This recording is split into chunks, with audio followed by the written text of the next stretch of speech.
শিক্ষার্থীদের সর্বোচ্চ স্বার্থটুকু দেখে সেইখানে আমি আমার মতামত দেওয়ার চেষ্টা করি। শিক্ষার্থীদের জন্য যে বেসিক নিডগুলো, এই নিডগুলো পূরণ করার সবচেয়ে লিগ্যাল এবং সবচেয়ে সুন্দর মাধ্যম হচ্ছে ডাকসু। আমি বাংলাদেশ গণতান্ত্রিক ছাত্র সংসদের ঢাকা বিশ্ববিদ্যালয় শাখার যুগ্ম আহ্বায়ক হিসেবে আছি।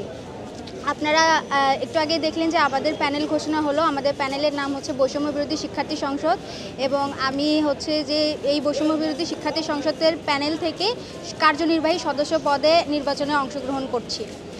আর হচ্ছে যে আমি ডাকসুতে এসেছি বা ডাকসু নির্বাচনে অংশগ্রহণ করার আমার যে ইচ্ছাটা তৈরি হয়েছে, এটা হয়েছে অনেক আগেই। কারণ আমি বিশ্ববিদ্যালয়ে পদার্পণ করার প্রথম বর্ষ থেকেই মূলত হচ্ছে যে আমি শিক্ষার্থীদের জন্য বিভিন্ন কাজে অংশগ্রহণ করে এসেছি। আমি বিশ্ববিদ্যালয়ের বিভিন্ন আন্দোলন বা হচ্ছে যে বিভিন্ন দাবি দেওয়ার যেই কথাগুলো বারবার উঠে এসেছে, আমি সেগুলোতে অংশগ্রহণ করেছি।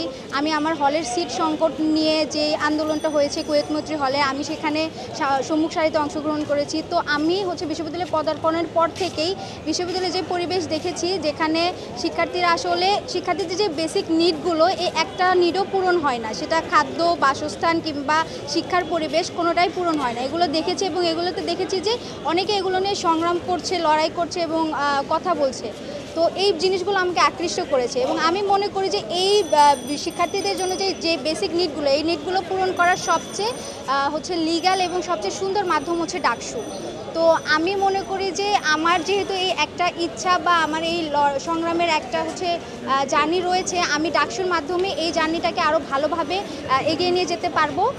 এবং যে শিক্ষার্থীরা যদি আমাকে তাদের ম্যান্ডেট দিয়ে নির্বাচিত করে, তাহলে তাদের যেই প্রয়োজনীয়তাগুলো, যেগুলো নিয়ে আমি বিগত সময়েও কথা বলে এসেছি, সেই প্রয়োজনীয়তাগুলো আমি আরও ভালোভাবে পূর্ণ করার ক্ষেত্রে অবদান রাখতে পারবো। এবং এই কারণেই আমার মূলত ডাকসু নির্বাচনে অংশগ্রহণ করা। কোন পদে মরছেন?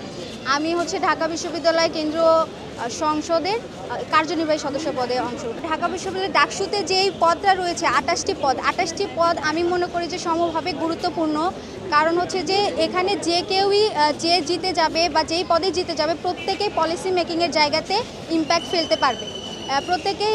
প্রত্যেকেই পলিসি মেকিংয়ের জায়গাতে মতামত রাখতে পারবে এবং যেটা শিক্ষার্থীদের স্বার্থের পরিপন্থী হবে সেইখানে বাধা দিতে পারবে, যেটা শিক্ষার্থীদের জন্য কল্যাণ বয়ে আনবে সেইখানে তারা তাদের মতামত দিতে পারবে। এবং আমি যদি সদস্য হিসেবে মনোনীত হই, তাহলে আমি অবশ্যই এই ধরনের যে পলিসি মেকিংগুলো তৈরি হবে, সেইখানে আমি আমার যে শিক্ষার্থীদের সর্বোচ্চ স্বার্থটুকু দেখে সেইখানে আমি আমার মতামত দেওয়ার চেষ্টা করি। আমি মনে করছি যে এইবারে ডাকসুতে নারী প্রার্থীদের সংখ্যা অনেক বেশি, মানে অংশগ্রহণ করার যে স্পৃহাটা, এটাও অনেকের মধ্যে অনেক বেশি দেখা যাচ্ছে। এবং এটা যে ডাকসু এবং সর্বোপরি বাংলাদেশের জন্য একটা পজিটিভ দিক, যে Bangladesh in future better female লিডারদের পেতে যাচ্ছে। এবং শুধু আমাদের প্যানেল থেকে না, অন্যান্য সকল প্যানেল থেকে দেখছি যে অনেক সংখ্যক নারীরা ডাকসুতে অংশগ্রহণ করছে এবং এটাকে আমি খুব পজিটিভ বলে মনে করছি। দেখুন, আমি যেই সংগঠনে যুক্ত আছি, এই সংগঠন যখন প্রতিষ্ঠিত হয়, এই সংগঠন প্রতিষ্ঠিত হওয়ার সময় আমাদের অঙ্গীকার ছিল যে আমরা কোনো ডামি ফিমেল লিডার এখানে বসাবো না। প্রত্যেকটা ফিমেল লিডার তারা যে নেতৃত্বের জায়গায় অংশগ্রহণ করবে। এবং আমি মনে করি আমার সংগঠনের যেই ফিমেল লিডাররা আছে, প্রত্যেকেই তাদের নিজ নিজ জায়গায় ক্যাপেবল, প্রত্যেকেই বিভিন্ন পরিসরে কাজ করছে এবং খুব ভালোভাবে কাজ করছে। সো এখানে কেউই ডামি হিসেবে যে নেই আমার সংগঠনে। এবং আমার প্যানেলেও যেই নারী নেতৃত্বরা আছে, নারী প্রার্থীরা রয়েছে, তারাও তাদের দেখবেন যে তাদের সাথে কথা বললে বা তাদের বিষয়ে আপনারা যদি অনুসন্ধান করেন, দেখবেন যে প্রত্যেকের কোনো না কোনো বিষয়ে এক্সপার্টিস আছে।